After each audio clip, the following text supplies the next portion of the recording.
Hello, this is Francesca Recchia, and it is with great pleasure that I would like to welcome you all to the first of a series of monthly events that the Polis Project is organizing in collaboration with CAGE. 20 years of war on terror is a joint reflection to understand the present through the events of the last 20 years. In dialogue with the communities who are most affected by Islamophobia and racialization of the war on terror, we plan a series of publications, conversations, and online public events to make broader connections between the significance of political prisoners and the history of criminalization of dissent. After 20 years, many questions remain unanswered. The rhetoric of exporting an American version of democracy has in fact left us with the erosion of global citizenship, while the arbitrary deprivation of freedoms and rights has become the new normal. We kick off this series of conversations with Moazzam Begg, who is the outreach director for CAGE. A British-born Muslim, he is a former Guantanamo detainee, and after his release, he became one of the most prominent public speakers and Muslim advocates for justice and dialogue. He is the author of Enemy Combatant, in which he recounts his experience of detention and torture at Guantanamo, Bagram, and Kandahar. And the New Statements listed him as one of the top 50 heroes of our time. Moazzam Begg, thank you very, very much for being with us today. Thank you, Francesca, for having me, and I really look forward to our conversation. I want to start off with the open letter that you and 6 other former Guantanamo detainees, who are also authors like yourself, have written recently to President Joe Biden. In the letter, you appeal to the US president to recognize that, and I quote here, imprisoning people indefinitely without trial while subjecting them to torture, cruelty, and degrading treatment with no meaningful access to families or proper legal system is the height of injustice. This is why imprisonment in Guantanamo must end, end of quote. You go on by suggesting 8 practical steps to follow. Could you tell us how the letter came about and what are these 8 steps that you recommend? Yes, well, I mean, of course, this is now coming up to the 20th year since the opening of Guantanamo. As myself, I was a prisoner there for 3 years. Part of my work since returning from Guantanamo has been in communicating with and visiting former Guantanamo prisoners around the world and trying to build a consensus, which we have quite easily, about the closing of Guantanamo and about how we can possibly ask for that to happen. So first of all, the authors of the letter are themselves authors. So they're all published authors. So it was important for this to be an important part of it. One of the signatories is Mohammed Walid Salahi, who is the feature of a film that's recently come out in Hollywood, a big screen production called The Mauritanian. And it was around this time also that we wrote the letter together. And as I said, all of the authors are themselves published authors. And I thought that was an important aspect to use, or a vehicle to use, to get it published in the New York Review of Books. And then to put forward not just our complaints, but also this 8-point plan. Now, the plan in and of itself isn't difficult to do. It's very easy. There are only 40 prisoners still left in Guantanamo. Of those, 6 have already been cleared for release. So we've said that those who are cleared for release should have been released, even by the US standards. And then there's another 25 or so who are called the quote unquote forever prisoners. And we've said that this concept of forever prisoners must be done away with. America cannot be a country that leads the world, on the one hand, on freedom, human rights, and democracy, and so forth, and on the other hand, have something called forever prisoners, where they are held without charge or trial for 20 years, whilst knowing they have been tortured severely. So they must be released, and the office for the special advocate, or who did in the past actually arrange the resettlements of prisoners who could go to different countries around the world where they would be safe from prosecution, safe from arbitrary detention, safe from persecution. We've also said that, as in many cases, there are several prisoners who've been sent to third countries and then imprisoned immediately. And this cannot happen. You cannot be released from Guantanamo only to be sent to a prison in another country we've never even been to before in your life. So we've asked for that to end. We've asked for there to be a meaningful ability for prisoners to restart their lives, and for, instead of the United States wasting millions on the facilities in Guantanamo, to use some of those millions to help the prisoners rebuild their lives and to start a life wherever they happen to be. One of the important things we've also said is that the PRB, which is the review board, periodical review board, which determines whether a person should or should not stay in Guantanamo, that should be superseded by the imperative to close Guantanamo, because you'll always find a reason to try to justify somebody's detention, and they have done for 20 odd years. We've also said that those handful who are going to be charged, and it's important we get this right, who are currently charged under the military commissions process, which is essentially, for all intents and purposes, a system that would not be applicable on United States soil, let alone any other civilized country. For the rule of law to be implemented there, if there are charges against people, those charges should have been brought in open court a long time ago. The fact that they can't be, one of the reasons is because torture evidence was used against some of these people, so they can't be taken to court on the US mainland. But the United States must go through the procedure of ensuring that the rule of law is applied, and not new laws that are Guantanamoized laws placed upon these individuals. So we believe that it's quite easy to close Guantanamo, and that's the kind of the roadmap we've given to the US administration to say that you can follow through on this.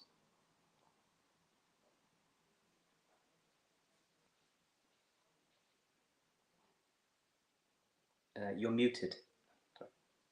I'll never learn this.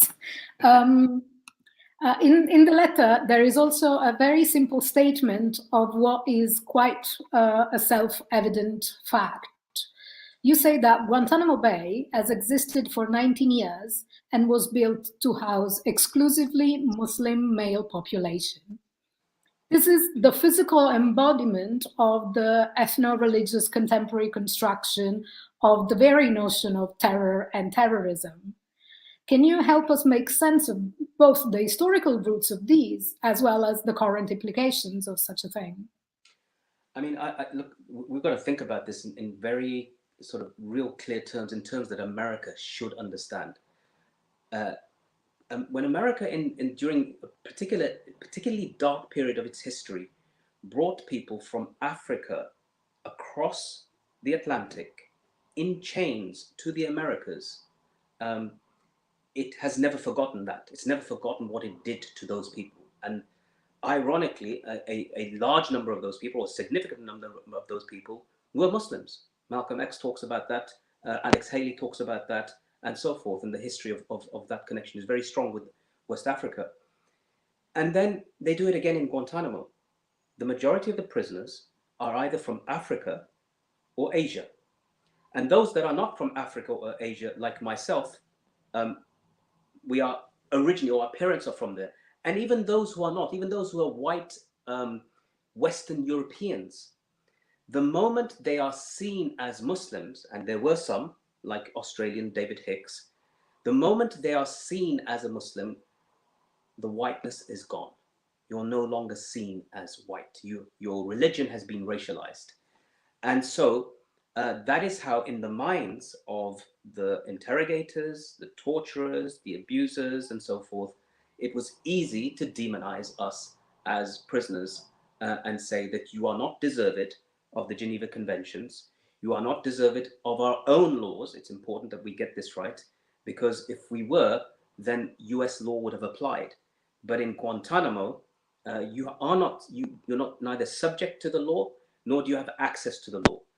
We first had access to lawyers after 3 years of incarceration.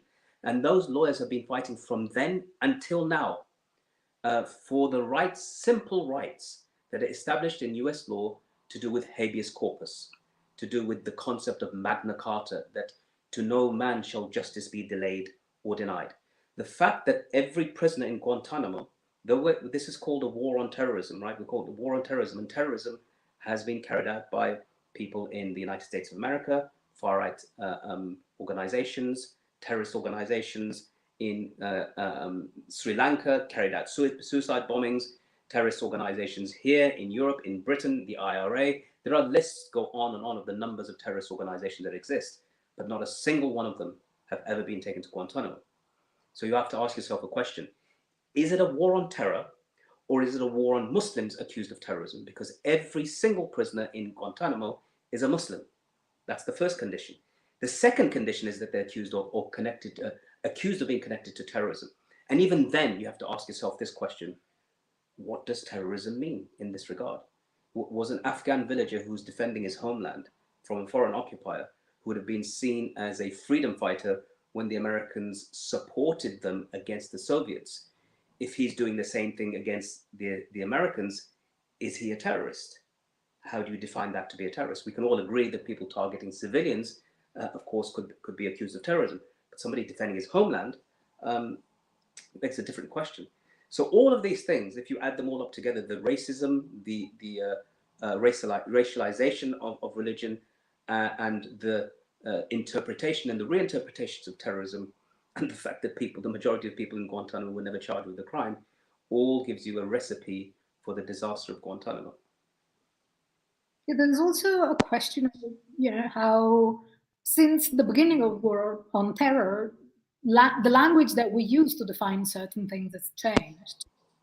So, and that there's this kind of silly debate every time there is an act of violence, of whether it is or not terrorism, depending on, quite bluntly, the race of the perpetrator. So I think this is a very important issue in the political debate. How do we talk about these things, and what is the sense of certain words? You just hit on a really, really, really important and prominent discussion, pertinent discussion, and that is this. If you remember what happened on the Capitol Hill in the United States of America with the Trump supporters and the march and so forth, Make America Great Again and so forth. So this march, if you recall, they stormed in and guns were drawn and people were killed and so forth. Parliamentarians in the United States, or politicians in the United States of America, used the term, and I thought to myself, my goodness, look at this. They actually used the term insurgents. They used the term enemy combatants. That was the term used to justify. My book is called Enemy Combatant because that's what we were labeled. So they were called enemy combatants. They were called terrorists, they were called extremists, and so forth.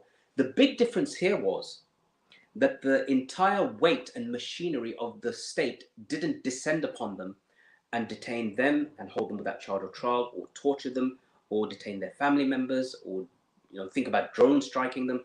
So whilst this language was used to detain us and to dehumanize us, when it was people from the far right or from the right or just America in general, where politicians used the same labels on those individuals, they didn't. They might have arrested a handful of them and so forth, it's true, but they didn't. None of them were sent to Guantanamo. Let's just put it this way. None of those enemy combatants were sent to Guantanamo. And you have to ask yourself, well, I don't want them sent to Guantanamo, but then why did you send us? And why are there still prisoners in Guantanamo who've never been charged? There is, like, a few days ago, we had a conversation, and something that you said stayed with me. You said that the war on terror has created a system that puts you in a position of never being able to forget that once you were considered an enemy of the state. Can you comment on this? Yes, unfortunately, this war on terrorism is never ending. It's perpetual. And because it's on an idea rather than on a place or a region, then its parameters continue forever until somebody declares an end. Even Obama, when he came along, he said that the use of this language isn't helpful, but it's already done. I think that in the United States of America, that the war on terrorism is a bipartisan project. And so for those of us who have been targeted under it, you can't, even if you win a case in court, in Supreme Court, as some of the Guantanamo prisoners have won, saying that they have the right to habeas corpus. There have been two Supreme Court rulings in the favor of Guantanamo prisoners, Boumediene and Rasool. Both ruled in their favor. That didn't mean anything. It didn't mean the prisoners had rights. In fact, they still, when they eventually do get released to countries, and this is one of the hardest things, is that no matter where you go, you've always got, oh, he was in Guantanamo, he must be a terrorism suspect. The Americans couldn't have detained him for no reason. In fact, one of the reasons I know that many prisoners who return to their homes get re-imprisoned immediately in their countries of origin, like Egypt or Tunisia or Libya and other places, is because the reason why you're being imprisoned is because you were in Guantanamo.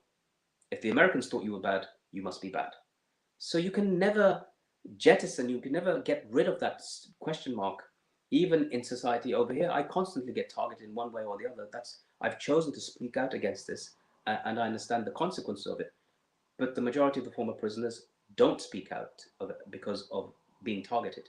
So yes, unfortunately, you cannot get rid of that label, no matter what happens. There is something you just said that I want to pick up on, and that also goes back to the title of this series of conversation, which is 20 years of war on terror, not since. War on terror is not an event of the past. It's not something that ended and now lends itself to historical reflection. It is very much still part of our lives, and it continues to shape the way we carry our daily existences and perceive also geopolitical interconnections. I've been living in Afghanistan for the past 10 years, and if there is one thing that I've learned is that the paranoia around security is really a self-fulfilling prophecy, besides being a very profitable business, of course. Once you start barricading in the name of security, it becomes impossible to de-escalate. And I think in this sense, the situation on the ground in Afghanistan is what we are experiencing every day, everywhere, only just in a more concealed way. Can you comment on this? Look, I want to say this much, right? That when the war on terrorism began, people could have understood that America had been attacked and it needed to protect itself. It needed some kind of justice. That was understandable. But what happened and what continued to happen shows us that perhaps it really wasn't even about justice. I don't know what it was really about, but if it was just about justice, then the simple question is, how come you haven't prosecuted anyone so far successfully for the involvement in 9/11? That's why you set up Guantanamo, you see. You've got people in Guantanamo that you've accused of being connected to 9/11, but not a single one of them being convicted after 20 years. Even the Nazi war crime tribunals took place within a handful of years before that, and whatever happened on September 11 was not worse than World War II. Definitely not. So you've got to ask yourself some really important, pertinent questions. What the Americans did do was invade Afghanistan. And the irony of, and you would know this better than anybody else, the greatest irony of all of this is that, the accusations against the Taliban and so forth, five of those Taliban members who were with me in Guantanamo were tortured and abused and so forth. They were leading members of the Taliban. Agree with them or disagree with them, doesn't matter. But they now are heading negotiations with the United States of America, meeting people like Secretary of State, formerly Mike Pompeo, and President Trump saying things like, "Oh, I know you are a brave people. I know that you were defending your land," and so forth, to paraphrase. So then you have to ask yourself, well, what was the point of the destruction of Afghanistan? And not only that, I mean, the bigger part of this is that had Afghanistan not happened, the Americans would not have invaded Iraq. We know that for a fact because they claimed there were weapons of mass destruction. Al-Qaeda was working with them, and they captured members of allegedly of Al-Qaeda and forced them to confess, like Ibn Sheikh al-Libi, that Al-Qaeda was working with Saddam Hussein on weapons of mass destruction. And that became the chief justification to invade Iraq. So you've got to ask yourself this question. All of this blood, all of this death, all of this destruction, and zero accountability. Not a single US or American or British politician has been held to account for their role in the lies, the manipulation, the torture programs, which entered into regions where, yes, they weren't brilliant, but the Americans made it worse by 100 times, and there's been no accountability. So I think until that happens, I've just seen a recent report, even in Afghanistan, where people are saying, even people, those who are opposed to the Taliban, who are saying that the Americans have done no good here. We have seen the damage that exists, and whatever ruptures and lines of dissent existed, they have become even worse. And so, and at the end of all of that, you negotiated with the same people you could have negotiated in the beginning. Yeah, again, something you said earlier is that this is a forever war, and until there is someone to declare an end to it, it will never end. I'm wondering, though, this war has been won several times. There's been, several presidents at several points declare victory, and yet. Well, yes, indeed. I mean, I think the famous statements of George Bush was, we have entered Afghanistan, we have defeated the Taliban, we have defeated Al-Qaeda, mission accomplished, and so forth. Gordon Brown, who was Prime Minister at the time in Britain, actually said, just after Tony Blair, that what we have achieved in Iraq is something that our generations, or future generations, will be proud of. No, he got it wrong. That the future generations are actually ashamed of Britain's role in it, and that's why you have millions of people marching in the streets in Britain, something that is unprecedented in the history of Britain. No, this number of people never marched against anything in Britain. So, you've got to ask yourself that all of this, I call them the laws on terror, because you have wars on terror and laws on terror. So you have wars, you've got backlash from those wars, so you pass laws. And those laws criminalize not just those accused of being involved in the backlash, but the entire community. And that targeting of the entire communities has changed the makeup of countries like Britain and America. So, the idea in America, probably it's a bit more extreme when you have the so-called Muslim ban and so forth. But in Britain here, we have a new law, a new anti-terror law passed almost every year that in de facto terms targets Muslims, from people publishing books that were written in the 8th century, poetry, downloading things from the internet, to the Prevent program, which has literally forced our teachers and nursery attendants to spy on children and then report what may be extremist activity, because a person has on their t-shirt, a kid has on the t-shirt, when I grow up, I want to be like Abu Bakr. Now, most Muslims know that Abu Bakr is the second caliph of Islam and the closest companion of the Prophet, peace be upon him. But to the untrained teacher who thinks Abu Bakr means Abu Bakr al-Baghdadi. So that's what this kid wants to be like. And we have cases like that here. So these laws and wars on terror now become perpetual. In the worst cases, of course, you see in Afghanistan, in Somalia, in Syria, in Libya, in Iraq, the drone program. We don't detain people without charge or trial, you just kill them. And then you don't have to expend so much time, effort, and energy into taking them places like Guantanamo. Yeah, I want to go a little further on this, because it really seems that in good old colonial fashion, a lot of, as you said, a lot of these tactics and strategies and practices were experimented upon by the military in the countries at war, and then they were brought back and applied on the whole citizenry, changing the very nature of the social contract among citizens. And this is really breaking down the fabric of society. So, and yes, you just mentioned the Prevent program. Can you expand on this? I mean, can you help us understand how deep is this breaking down, and how? Well, look, there is this, of course, military-industrial complex, and one thing that I've seen from myself is just in the United States of America, if you take a look there and then perhaps here, when we had people guarding us in Guantanamo, most of them were National Guardsmen or reservists who were then put out into full-time active service because of the war on terrorism.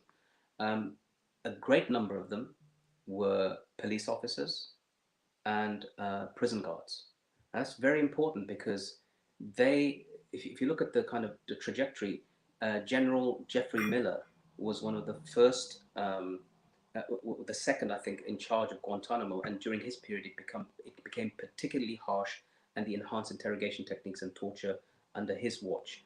That then, he went from there to Iraq and became in charge of Abu Ghraib and the prison complex there. And he Guantanamo-ized Iraq, which led to, under his watch, the terrible prisoner abuses that took place in Abu Ghraib and so forth.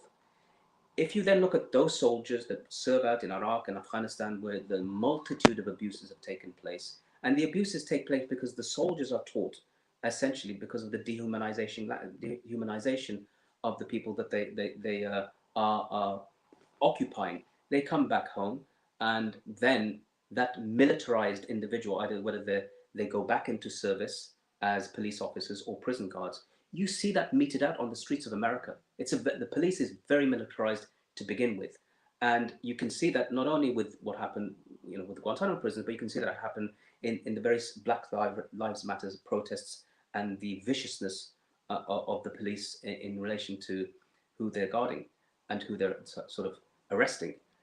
Here in Britain, it's probably not as pronounced as that, but we have seen, as I said, this escalation of language, which essentially says, and you come across them all the time, people who think that we've been fighting those brown-skinned, dark people in Afghanistan, and they're living right here at our doorstep. It's the same people. And so the rise of the far right here in Britain uses exactly that language.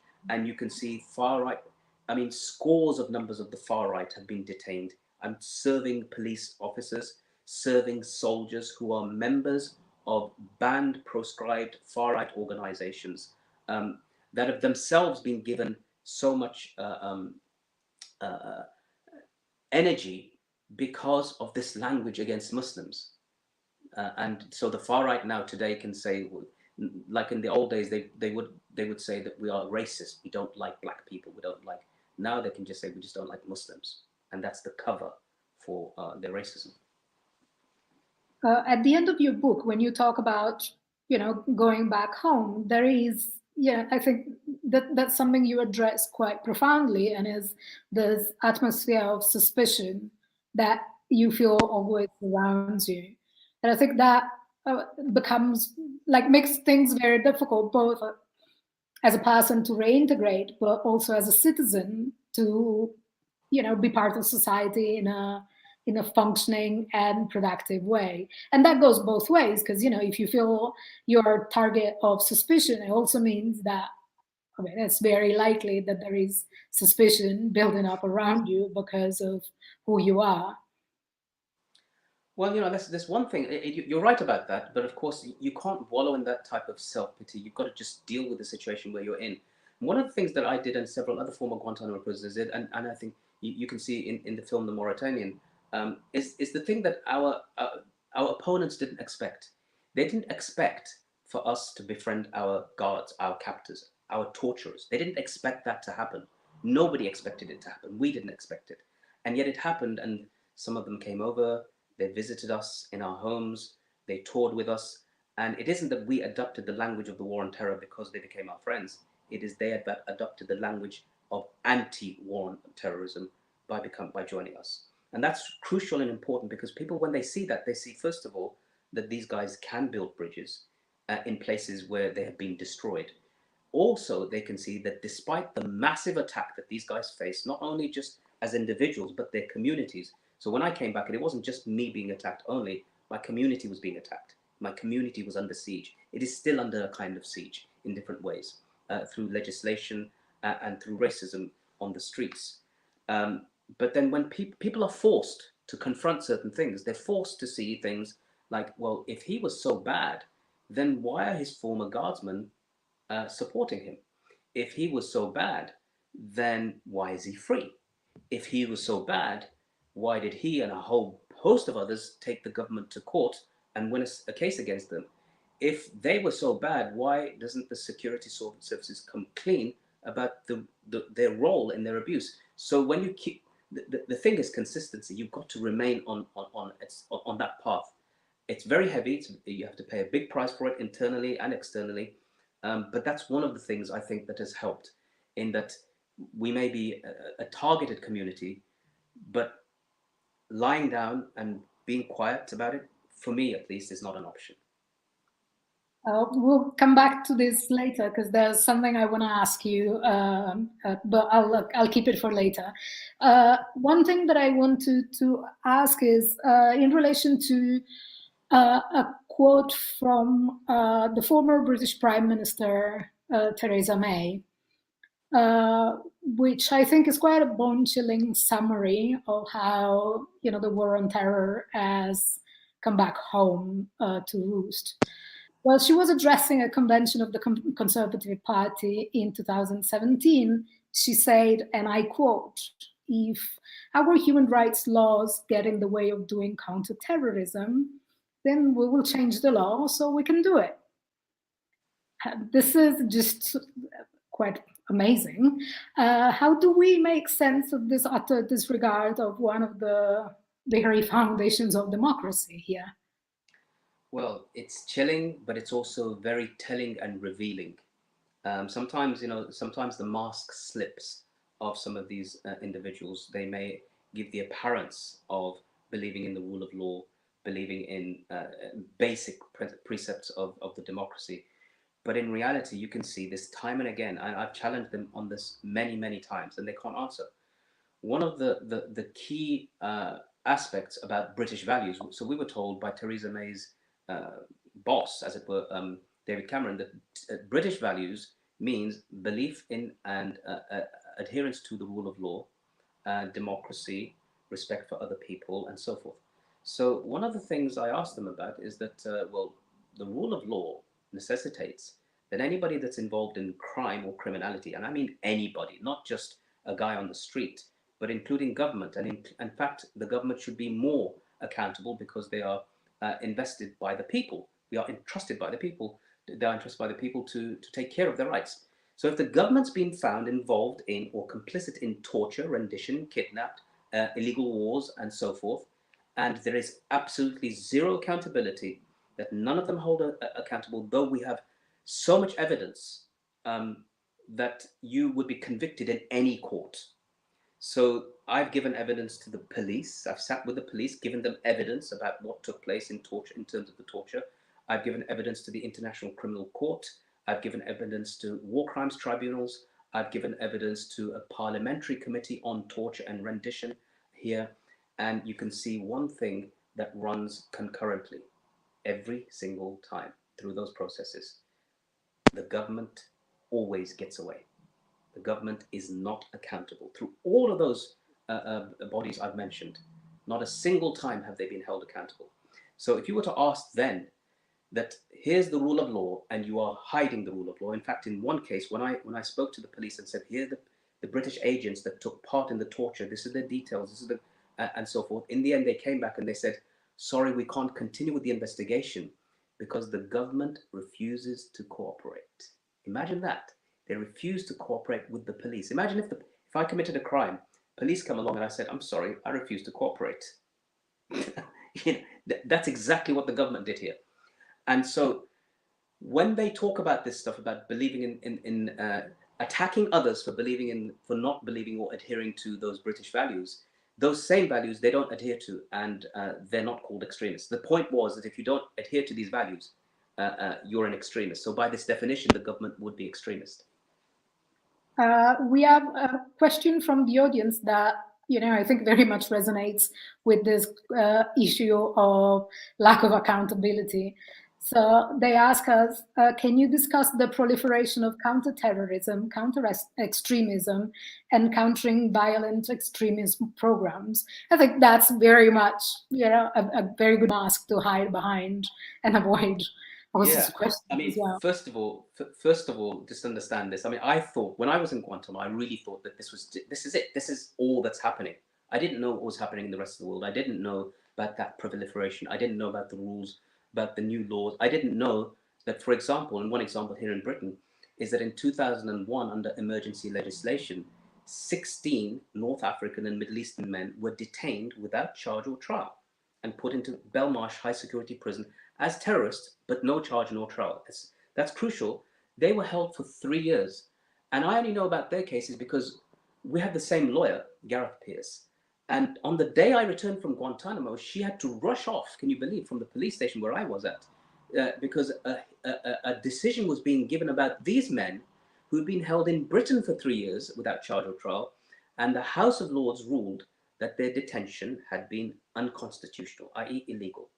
That didn't stop the British government from carrying out law after law. There was another law passed that instituted something called control orders, where people were detained again in their homes and put under deeply restrictive measures, no evidence against them, no court charges against them, and they remained under those control orders, which are like house arrest.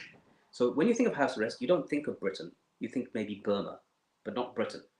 And again, most of the population doesn't even know that this happened to many, only Muslims. I will say it only happened to Muslims, only Muslims who are of African or Asian descent. You can see exactly again where that racist attitude comes from, and remained in power, remained in law for 6 years until it was ruled at one of the courts of appeal that this treatment, which included internal exile. So you could internally within Britain be exiled from one place to another. Say if you live in part of England, you're exiled to a part of Scotland that you've never had any part to do with or connection to. So they ruled that this was too intrusive on people's lives, too destructive. And so they changed it a little bit. But just to say, most people are not bothered about it because it doesn't affect them. And so this was just one part of it. The entire counter-terrorism then built up an industry. Think tanks like the Henry Jackson Society, Policy Exchange, and many others started to try to actually prove through a nonsensical evidence-based reports that various Muslim organizations, missionary organizations like Tablighi Jamaat, for example, are actually conveyor belts to terrorism without any proper evidence. They'd simply say, oh, we found a person, he had a book in his house, and that book must have been converted him to become a terrorist. That person was connected with this organization, therefore he must have been a terrorist. But if they found anything from, say, different ideologies, Western ideologies that had to do with resistance and fighting and so forth, that wasn't seen as a marker towards extremism. It was only the Muslim, pacifist Muslims who were seen as a conveyor belt to terrorism. So my point in all of this is to say the industry that exists, and it's it's a multi-million-dollar industry now at the moment. It began actually from places like Saudi Arabia, I would have to say that, who had already started their institutions of the kind of rehabilitation programs where they'd put people into prison, hold them for years on end, and literally force like brainwash them. And I believe Gordon Brown was one of the people from here that actually met with Guantanamo prisoners and others in Saudi Arabia who were going through that program. And then they thought that's quite a good thing to try to dish out on a global scale from here. It's chilling. I'm not a great fan of the notion of state of exception. And I believe that what was initially conceived as a way to interpret and understand the conditions of the suspension of rights that we've been discussing so far has in fact been turned on its head to justify the very possibility of these abuses. A lot of people, or rather a lot of white people, I should say, do not seem to realize that this is not something that, as you just said, only affects Muslims. This is something that has begun with Muslims for sure, but has increasingly become the norm. And it includes what you mentioned earlier, that is the militarization of police. It includes the idea of domestic terror and the measures that can be taken to counter that, but also the categorization of poor neighborhoods or council estates as war or enemy zones. What are your thoughts on this? How do we make sense of all this? Yeah, I mean, one thing that I know here, just from the United Kingdom, I mean, it might be different in other places, but at least in the United Kingdom, we know, I mean, the Muslims weren't primarily the quote-unquote extremist terrorist community. Here it was the Irish. The Irish were not Muslims. They were white, they were European, they were indigenous, they were all of those things. That didn't stop them from being targeted. I would say even racialized in a way that people might not understand, because they'd seen Irish. I mean, you'd see things here in Britain, signs on hotels, no blacks, no Irish, no dogs. That's how they used to view them. So of course there was the whole series of anti-terror legislations and measures began here with the Irish, the treatment, the mistreatment of the Irish, the targeting them of them. I mean, the terrible cases of miscarriages of justice, people being imprisoned, several of whom I know, 16 years for crimes they didn't commit that were found that the police had lied in order to keep them imprisoned. So all of this, of course, did exist before the war on terror on Muslims. It was just in a different way. Now the aspect that's come in, I think here that's particularly dangerous. As I said earlier on, it's a cover. When the far right person comes along and says, I'm not racist, and as evidence he gives, I only dislike Islam, and Islam is an ideology, it's a belief, so I'm free to critique that belief. Well, yeah, if you were an intellectual perhaps, but you're a thug on the street that wants to go and attack people, and you, in your mind, as I said earlier on, if you see a white person that is a Muslim, then you no longer see that person as white. That's why Brenton Tarrant, it's really important to listen to this. Brenton Tarrant, who carried out the massacres, the mosque shootings in New Zealand, when he went into those mosques, shooting those children, men and women, he was actually listening to Serbian nationalist songs that celebrated Radovan Karadzic, who's an indicted war criminal who set up the biggest massacre of people in Europe after World War II. So my point was that the racialization of people of color, it makes it easier for somebody to say, I'm anti-Islamic. But that's just a cover. It's just a cover, and it's just skin deep, literally.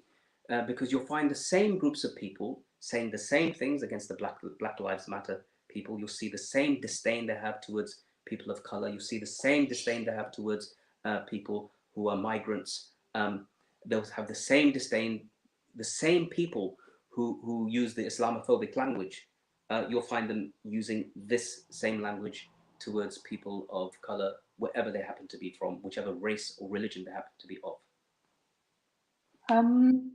We can start getting questions from the audience, so please start sending us your questions and thoughts and comments. In the meantime, there is one question that I want to ask about, the kind of consequences we can draw from all this. It seems that, in the name of security and with the war on terror, we're really giving up on the work of nurturing a sense of citizenship, a citizenship that is wholesome and just. And this is something that, a CAGE in many ways is sort of fighting against, this sort of abdication. Do you want to tell us a bit how CAGE responds to this sort of a situation? Yeah, I mean, like the concept of the thing is, I think when it comes to citizenship, it's again I can talk about in Britain in particular, but this concept, in my view, has regressed. When I was growing up, from my parents' generation, it seemed to be a little bit easier. People weren't so compartmentalized as they are now, and as I said, the other thing that's happened is this application of legislation, this forcing through of various laws that almost attempt to define the undefinable. So the concept of values, right? The concept of values based upon a nationality, we've had it, pushed down our throats that you must adhere to. In fact, our children are forced to learn them now. It's ludicrous, because you have to ask an ordinary white British child or adult, what are British values? Most people will turn around and say fish and chips. They'll literally say fish and chips and cricket. Well, hey, that's not a value. That's something you eat. And that doesn't originate in Britain. That originates in many countries, but not Britain. So most people don't know them. Even those who put them out say that can't reel them off their tongue. So this notion of citizenship, we've said to people, is, of course, be respectful to people. Of course, treat people well. But don't think that wherever you're from, is better than anywhere else. Why are British values any better than, say, New Zealand values or Nicaraguan values or anybody else's value? Where's your evidence to show that these values are better than theirs? Where's your proof for that? better than Arab values, better than Turkish values. Prove to me that it's better. And this idea has pushed around the world. It's not just in Britain. This notion of nationalism and extreme nationalism has been a big problem. I think it's in a way it's even worse than racism in some places, because it becomes in many countries it becomes armed and violent, and you can see the rise of the various extreme nationalism around the world that has caused such damage amongst people. So in Britain, there is this sense that though the far right parties are on the decline, their views have become mainstream, and that's the fear. Thank you. We've got quite a few questions from the audience. One audience member is asking if you can tell us about how and why CAGE was founded. Yeah. Some people say, and it's really funny because I've heard many people say this, Moazzam Begg CAGE was founded in 2003 by Moazzam Begg. Well, that was impossible because I was in Guantanamo in 2003, and unless the Guantanamo guards and soldiers were in on it as well, it's not true. So CAGE was founded actually as an organization online. It was the most prolific and most comprehensive portal of information for prisoners held in Guantanamo. It was campaigning for many people, including myself, and it had connections with the lawyers and the families and the activists. And people would go and, you know what's the fascinating thing? Just a couple of weeks ago, I did an interview with Mohammed Walid Salahi from the Mauritanian and his guardsman, Steve Wood. And Steve revealed something that I didn't know. And he said that I actually met you once, though you might not recall, when I was walking past and taking one of the prisoners, and I looked at you, and then I put my head down in shame because I felt shamed to see you guys there. He said, then I went back to my to my house, and I did a search to find out about you. And I searched on the CAGE prisoners website, which was what it was called, the CAGE website, and that's when I found out about you. So I thought, wow, even the soldiers were referring to it.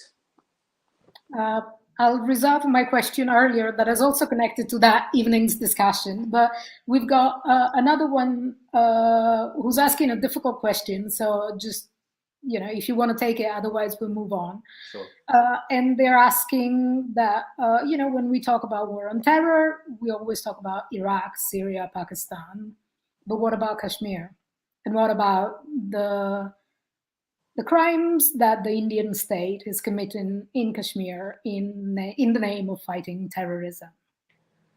Yeah, I mean, look, this is, of course, Kashmir and Palestine are two particular subjects that are so powerful and have been going on for so long. I won't say that I'm qualified to answer that question, but I know I get contacted regularly by Kashmiri activists about what's happening there, and they have hearts of gold, I will tell you this much, because they look towards some of the other struggles and they see this and they offer support. And I feel actually very bad because I don't know enough about the struggle there, but I do know that they have been under administrative detention. I know that they are tortured. I know that there's rape. I know that there are all those mass abuses taking place.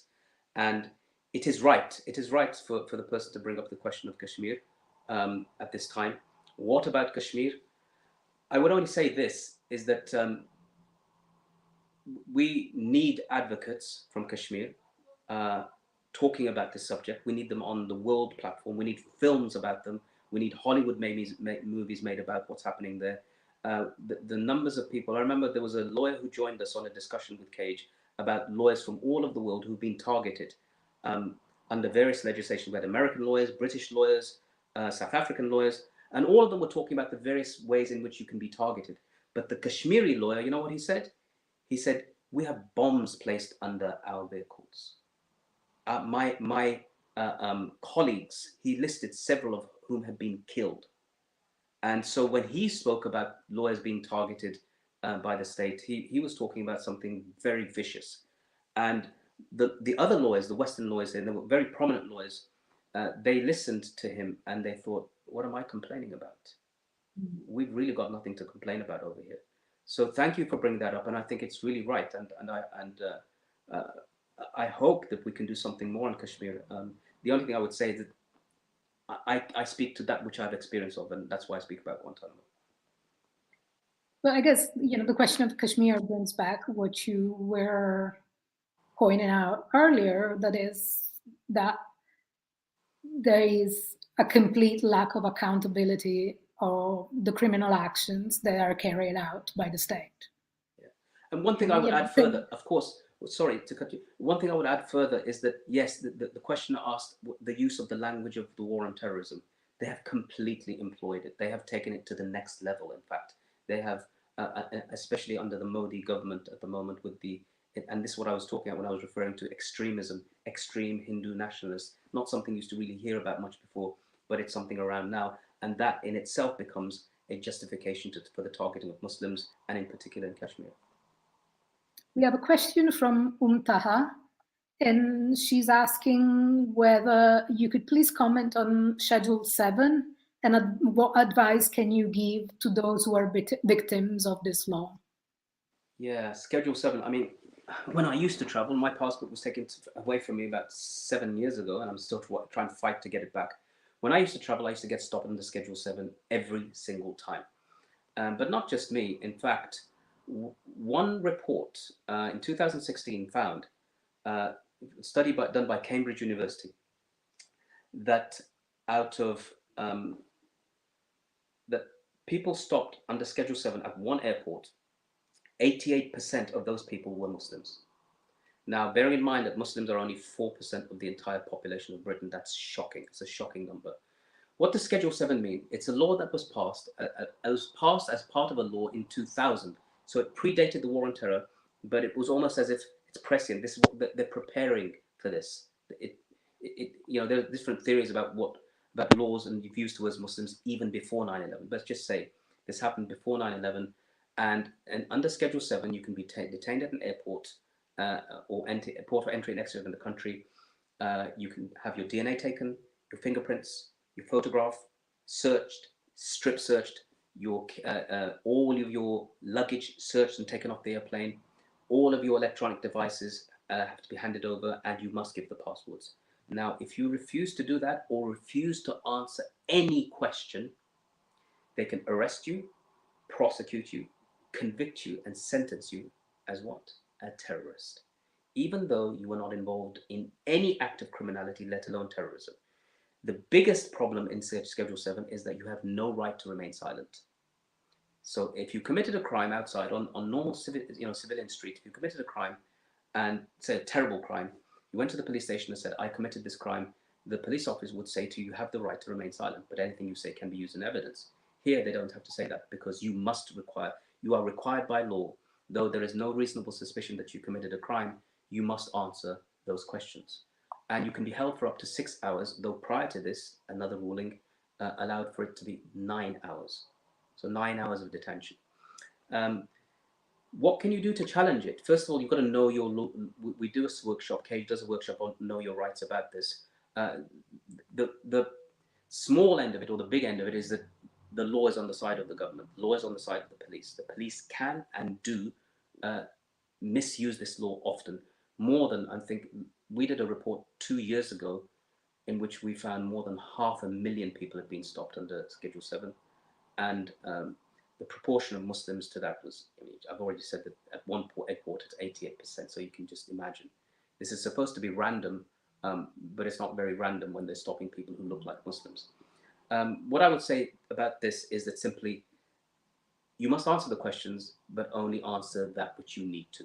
Nothing more, nothing less. Ask for a lawyer to be present. If the lawyer can't be present, ask for the lawyer to be present, at least on the phone. And don't tell them more than necessary. You might think that you're giving them a political education, or for Muslims trying to give them dawah, whatever. That's not the place for it. It is not. That's all going to be put on your profile. This is the time to answer as minimal as possible and not to incriminate yourself, meaning that you haven't done anything wrong, but you don't know what wrong is in their eyes. So the least said, the better. So I go back to my last question, because we are reaching close to our hour mark. And so that's something that came out in the film The Mauritanian, and in the amazing discussion that you had organized with CAGE after the film was released. And there is something that is profoundly moral, but also as an unexpected radical political turn. You all talked about forgiveness. And, what I found incredible was that, however much it may or may not be discussed in religious terms, it takes a very, very strong radical political angle in a context like the one we are discussing. So I think I would like to conclude our discussion on this note, and I would like you to comment on this. Yeah, so people have asked me this often. My opponents call me a radical, call me extremist, and terrorist apologist. Of course, you get that all the time. But other opponents say that I'm too kind, that I'm too forgiving, that I shouldn't be forgiving people who are involved in torture and abuse and so forth. And I say to them that it isn't my right to forgive for the torture of another person. I can't do that. But it isn't your right to stop me from forgiving the person that tortured me. You don't have that right.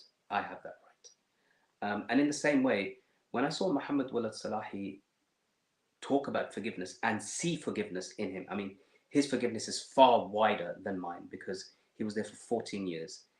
He lost his mother. In the film, you see this image of his mother, the last thing that he sees in the mirror when he's driving off, when he's being taken away. He never sees her again. I don't know if I could forgive for that, but he does. And so the bigness of his heart, the hugeness, the magnanimity of his heart is truly astounding, especially when he befriends those soldiers and they come along and meet with him. And again, I will say this, that those soldiers, this is the humanity part that our opponents didn't see in us. They didn't know it existed. Is that when we saw those soldiers, we came out of Guantanamo not hating America because of those soldiers. So those soldiers should be thanked, should be praised by America because we didn't hate America because of them. If it had been because of the others who abused us, there'd be nothing but hatred in our heart and there'd be no forgiveness. So it's a two-way street in one way. In the other way, I love the quote, and I think perhaps maybe even end on this. Bobby Sands, the great Irish Republican, said that our vengeance will be the laughter of our children. And when I see Mohammed Walid Salahi sitting there with his son Ahmed, and Mohammed's laughing and his son smiling, and the soldiers next to him, and Hollywood celebrating this film, I think, yeah, this is our vengeance. Well, and I think we do end here because this is the best way to conclude this conversation. Thank you very, very much to you and to all those who sat with us through this amazing hour of conversation. Just a quick reminder, this is only the first of a series of events and conversations that we'll carry out until September. So please keep an eye on the calendar because it will be like a very rich set of exchanges. Thank you very, very much. Thank you, Francesca. It was my pleasure. Thank you. Thank you.